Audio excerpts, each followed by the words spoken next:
지난번 클래스 강의를 시작할 때 클래스와 오브젝트의 차이에 대해서 배워봤습니다.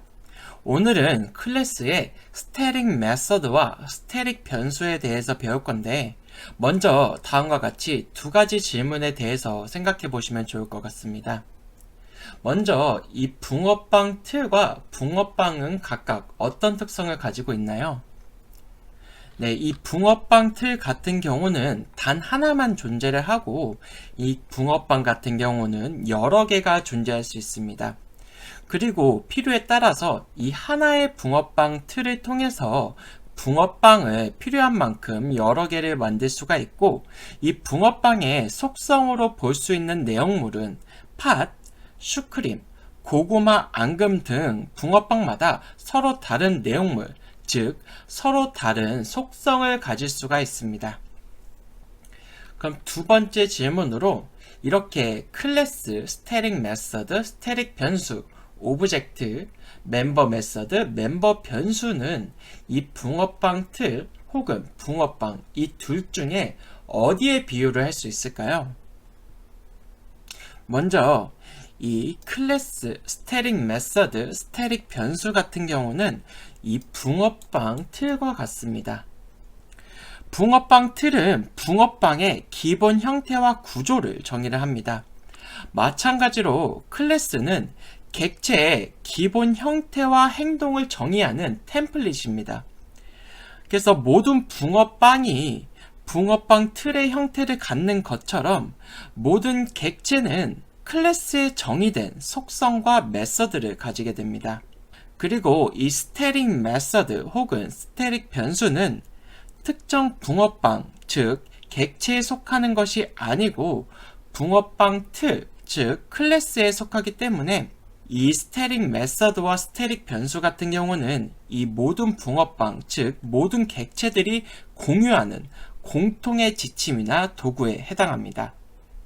그 다음으로 이 붕어빵들은 붕어빵 틀에서 만들어진 구체적인 제품, 객체에 해당합니다.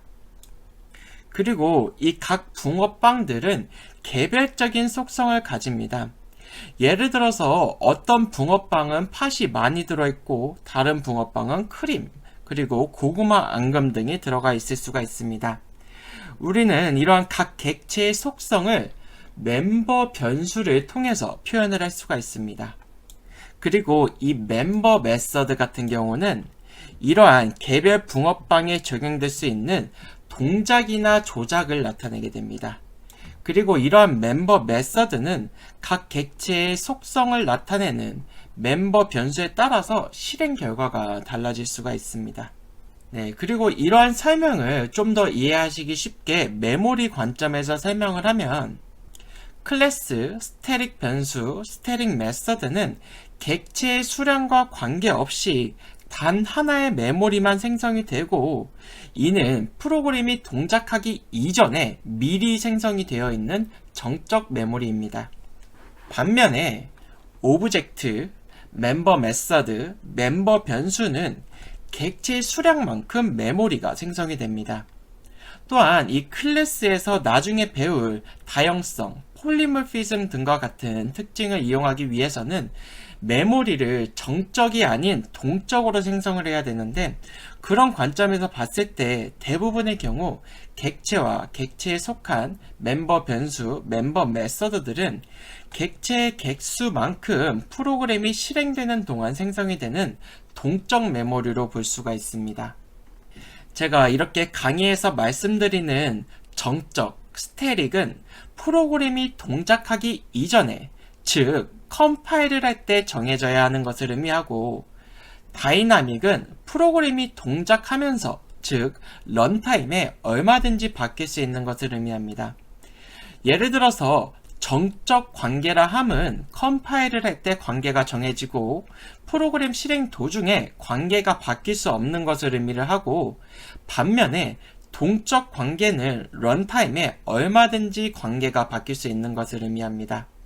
그리고 정적 메모리는 컴파일을 할 때 얼만큼의 메모리가 할당이 되어야 하는지 정해지고, 프로그램 실행 도중에 할당될 메모리 크기가 변경이 될 수 없는 것을 의미합니다. 예를 들어서 이 클래스와 스태틱 메서드, 스태틱 변수 같은 경우는 정적 메모리이기 때문에 프로그램이 실행되고 나서 이 붕어빵 틀이 또 하나가 더 생성이 될 수는 없습니다. 반면에 동적 메모리 같은 경우는 런타임에, 즉 프로그램이 실행이 될 때 필요한 만큼 할당 혹은 해제가 가능한 메모리를 의미합니다. 그래서 우리는 이러한 붕어빵을 이 프로그램을 실행을 하면서 원하는 만큼 클래스, 즉 붕어빵 틀을 통해서 얼마든지 찍어낼 수가 있습니다. 네, 이렇게 저희가 클래스와 객체가 어떻게 다르고 스태틱 메서드, 스태틱 변수와 멤버 메서드, 멤버 변수가 어떻게 다른지 이론적으로 한번 배워봤습니다. 그 다음으로 스태틱 메서드, 스태틱 변수가 지금까지 저희가 배워왔던 멤버 메서드와 멤버 변수와 어떻게 다르게 동작하는지 이번에는 예제 코드를 통해서 살펴보도록 하겠습니다. 네, 이거 같은 경우는 지난번 저희가 깊은 복사와 얕은 복사를 배울 때 이 복사 생성자와 대입 연산자를 직접 구현을 해서 깊은 복사를 한 예제 코드입니다. 네, 오늘은 이 코드를 그대로 활용을 해서 스태틱 메서드와 스태틱 변수에 대해서 배워보도록 하겠습니다. 먼저 이거를 실행을 해서 지난번에 어떻게 동작했는지 다시 한번 복습을 해보도록 하겠습니다. 네, 이렇게 보면은 여기 저희가 복제 생성자와 대입 연산자를 통해서 여기서 이제 딥 카피가 이루어지도록 했기 때문에 이렇게 인플로이 A의 나이가 20으로 바뀌고 이름이 미스터 킴으로 바뀌어도 이 B와 C에서는 영향을 받지 않는 것을 이렇게 확인을 했었습니다. 그럼 이번에는 저희가 이 객체에 show employee info를 하게 되면 이 show employee info 같은 경우는 멤버 메서드이기 때문에 멤버 변수에 따라서 서로 다른 정보를 출력하는 것을 확인할 수가 있었습니다. 네, 이번에는 이러한 show employee info를 저희가 스태틱 메서드를 통해서 구현을 해보도록 하겠습니다. 네, 이처럼 스태틱이라고 해서 스태틱 메서드를 선언을 하고 네, 이거 같은 경우는 스태틱 메서드이기 때문에 이 멤버 변수를 직접적으로 접근을 할 수가 없습니다. 예를 들어서 제가 이 person의 name을 수정을 하겠다라고 하면 이거는 불가능하고 마찬가지로 포지션을 수정하겠다 이것도 이제 불가능합니다. 왜냐하면 얘네는 스태틱 변수가 아닌 멤버 변수이기 때문입니다. 마찬가지로 이 스태틱 메서드에서는 일반 멤버 메서드를 호출할 수가 없습니다. 예를 들어서 여기 같은 경우는 이런 식으로 set age 20 이런 식으로 쓸 수가 없습니다. 이게 어떻게 보면 너무 당연한 게 이 show employee info 같은 경우는 이 각각의 객체에 속한 애들이 아니라 이 클래스에 속한 공용되는 메모리라고 했습니다. 그래서 만약에 이렇게 이 멤버 함수를 호출할 수 있다라고 하면 이 set age 할 때 이 이식 같은 경우는 도대체 어떤 객체의 나이를 변경을 하는 건지 저희가 알 수가 없습니다. 그래서 이처럼 스태틱 메서드에서는 일반 멤버 변수와 멤버 함수를 호출을 할 수가 없습니다. 네, 그렇다면 이 show employee info 이 스태틱 함수에서는 이 객체를 직접 접근을 할 수가 없기 때문에 이거와 동일하게 구현을 하려면 저희가 이 함수의 입력으로 이 employee 객체를 전달을 받아야 합니다. 그리고 이거를 이런 식으로 구현을 할 수가 있을 겁니다. 네. 그래서 이거를 여기서 어떤 식으로 호출할 수 있냐면 이 스태틱 함수 같은 경우는 클래스의 이름을 통해서 접근을 할 수가 있습니다. 그래서 이런 식으로 employee의 show employee info를 접근을 하겠다 이런 식으로 할 수가 있고 여기에 employee A를 이런 식으로 전달을 해서 호출할 수가 있고 여기 같은 경우는 employee B, employee C를 이렇게 전달을 해서 호출할 수가 있게 됩니다. 네, 여기도 마찬가지로 이런 식으로 호출할 수가 있게 됩니다. 이렇게 되면 이거 같은 경우는 저희가 멤버 메서드로 구현을 한 것을 스태틱 메서드로 구현을 해서 호출을 한 예제입니다. 네, 기존 방식과 어떻게 다른지 한번 확인해 보시면 좋을 것 같습니다. 네, 이렇게 출력을 하면 기존 멤버 메서드 버전과 동일하게 출력값이 나오는 것을 확인을 할 수가 있습니다. 네. 그리고 여기서 하나 더 말씀드릴 부분은 저희가 이렇게 멤버 메서드를 이렇게 스태릭 메서드에서 접근할 수 없다고 했습니다. 하지만 이 스태릭 함수 같은 경우는 이 객체들이 모두 공유할 수 있는 공유 메모리이기 때문에 이 객체의 멤버 메서드에서는 이렇게 스태릭 메서드를 접근을 할 수가 있습니다. 그래서 이거에 대한 구현을 이렇게 현재 객체를 전달을 해서 이런 식으로 구현을 할 수가 있습니다. 그래서 이렇게 구현을 하고 이번에 다시 이 객체의 멤버 함수를 호출하는 버전으로 이렇게 실행을 해보면 이렇게 멤버 메서드에서 스태릭 메서드를 호출을 해서 구현한 버전도 정상적으로 동작하는 것을 확인을 할 수가 있습니다. 네, 그 다음으로 스태릭 변수에 대해서 배워보도록 하겠습니다. 네, 우선 이 부분 같은 경우는 지금 이 스태릭 변수가 어떻게 동작하는지에 대해서 확인할 필요는 없는 부분이기 때문에 이렇게 먼저 삭제를 하도록 하겠습니다. 네. 그리고 이 대입 연산자 부분도 제가 삭제를 하도록 하겠습니다. 네. 그래서 코드가 좀 더 간단해졌는데, 네, 제가 여기다가 퍼블릭으로 스태릭 인트 멤버 카운트라는 것을 하나 만들어 보도록 하겠습니다. 그리고 이 스태릭 변수 같은 경우는 이 클래스 외부에서 초기화를 해줘야 되는데, 여기에서 이렇게 employee member count 0 이렇게 초기화를 해주도록 하겠습니다. 그러고 나서 여기서 이제 이 member count를 제가 호출을 해보도록 하겠습니다. 네, 몇이 출력이 될까요? 이거 한번 생각해 보시면 좋을 것 같습니다. 네. 지금 같은 경우는 제가 이 멤버 카운트에 대해서 어떠한 조작도 초기화 해주는 거 말고는 없기 때문에 여기 같은 경우는 0이 출력이 될 거고, 네. 지금 제가 원래 의도한 바는 여기서 이렇게 멤버 카운트를 각각의 생성자마다 이렇게 1씩 증가를 시켜주는 겁니다. 그리고 여기 복제 생성자 같은 경우는 이 생성자 2를 다시 한번 호출해주는 거기 때문에, 네. 이 복제 생성자에서도 마찬가지로 멤버 카운트가 하나 증가한다고 보시면 될 것 같습니다. 네, 그럼 이렇게 됐을 때 여기가 어떻게 출력될지 한번 생각해 보시면 좋을 것 같습니다. 어떻게 출력이 될까요? 이 스태릭 메서드도 마찬가지인데, 이 스태릭 변수 같은 경우는 이 각각의 객체에 속한 애들이 아닌 이 객체를 찍어내기 위한 템플릿, 클래스에 속한 변수라고 했습니다. 그렇기 때문에 이 각각의 객체들이 모두 공유하는 공유 메모리가 됩니다. 그래서 이렇게 첫 번째 얘가 호출이 되면 생성자 2가 호출이 되면서 멤버 카운트가 하나가 증가를 할 거고, 그 여기에서는 복제 생성자가 호출이 되면서 멤버 카운트는 2가 될 거고, 여기 같은 경우는 생성자 1이 호출이 되면서 3이 될 겁니다. 한번 확인해 보도록 하겠습니다.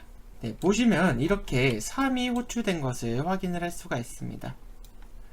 이거를 각각의 객체가 소유하고 있는 멤버 변수 버전으로 한번 이렇게 구현을 해 보도록 하겠습니다. 여기서는 이름을 다르게 하기 위해서 mcount라고 하고, 네, 이 클래스 같은 경우는 멤버 변수를 초기화를 하지 않으면 0으로 되게 됩니다. 네, 그리고 각각의 생성자에서 이렇게 하나씩 증가를 해보도록 하겠습니다. 네, 이렇게 구현을 하고 이번에는 이 employee A의 mcount를 한번 호출을 해보도록 하겠습니다. 네, 그 다음으로 employee B의 mcount, employee C의 mcount도 이렇게 출력을 해보도록 하겠습니다. 네, 여기서는 각각 어떻게 출력이 될까요? 정답은 여기 같은 경우는 1, 1, 1 이렇게 출력이 될 겁니다. 그 이유는 이 mcount 같은 경우는 멤버 변수이기 때문에 이 각각의 객체가 별도로 가지는 메모리가 됩니다. 그렇기 때문에 여기가 1이 출력이 되는 겁니다. 한번 출력을 해보도록 하겠습니다. 이처럼 3111이 출력된 것을 확인을 할 수가 있습니다. 네, 이걸 좀 더 자세히 이해하실 수 있도록 제가 메모리 관점에서 한번 그려보도록 하겠습니다. 저희가 이 클래스라는 게 있고 이 스태틱 멤버 카운트라는 게 지금 하나가 존재가 합니다. 그리고 이 프로그램이 실행될 때 얘는 정적 메모리로 이미 할당이 되어 있고 이때 얘 값은 지금 0으로 되어 있습니다. 네, 그리고 이 줄이 실행이 되게 되면 지금 같은 경우는 저희가 좀 더 간소화하기 위해서 이 두 개에 대해서만 제가 메모리 단에서 어떻게 동작하는지 한번 보도록 하겠습니다. 여기가 실행이 되게 되면 먼저 이 인플로이 객체가 생성이 되게 됩니다. 이게 제가 생략하기 위해서 스택이랑 힙 공간도 빼고 그리겠습니다. 여기 같은 경우는 이제 이 mCount라는 게 있는데 이 mCount가 처음에 0이었다가 이 생성자가 호출이 되면서 1로 이렇게 증가를 합니다. 그리고 이 멤버 카운트도 여기서 1로 이렇게 증가를 하게 됩니다. 그리고 이 employee A라는 애가 스택에서 얘를 이제 참조를 하게 되고 마찬가지로 여기가 실행이 되게 되면은 복제 생성자가 호출이 됐는데 얘 같은 경우는 생성자 2가 호출된 거랑 마찬가지이기 때문에 이 mCount 같은 경우는 역시 0에서 1로 이렇게 증가를 하게 되고 employee B가 얘를 가리키게 됩니다. 그리고 여기 같은 경우도 마찬가지로 멤버 카운트도 하나 증가를 했기 때문에 여기는 1이 아닌 2가 되게 됩니다. 네, 마찬가지로 여기가 실행이 되게 되면 이 생성자 1이 호출이 되기 때문에 이 employee C 같은 경우도 네, 이 멤버 카운트가 1인 employee 객체를 가지게 되고 여기서도 마찬가지로 멤버 카운트가 하나가 증가했기 때문에 여기가 2가 아닌 3이 되게 됩니다. 그래서 여기를 출력을 하게 되면 여기 3이 출력이 되게 되고 여기 같은 경우는 1, 1, 1이 이렇게 출력이 되는 겁니다. 네, 이게 조금 이해하시기 어려울 수 있는데 이게 메모리 단에서 어떻게 동작하는지를 한번 이해하시면 좀 더 이해하시기가 쉬울 겁니다. 다시 한번 요약을 드리면 객체 같은 경우는 얼마든지 생성할 수 있는 메모리고 이 객체에 속한 멤버 변수와 멤버 메서드 같은 경우도 이 객체가 생성이 될 때 같이 생성돼서 별도의 객체별로 관리되는 메모리라고 생각을 하시면 되고 반면에 이 스태틱 변수 혹은 스태틱 메서드 같은 경우는 이 클래스에 속한 단 하나밖에 없는 메모리이기 때문에 이 모든 객체가 공유하는 공유 메모리로 생각을 하시면 좀 더 이해하시기 쉬울 겁니다. 그럼 오늘 강의는 여기서 마치도록 하겠습니다. 감사합니다.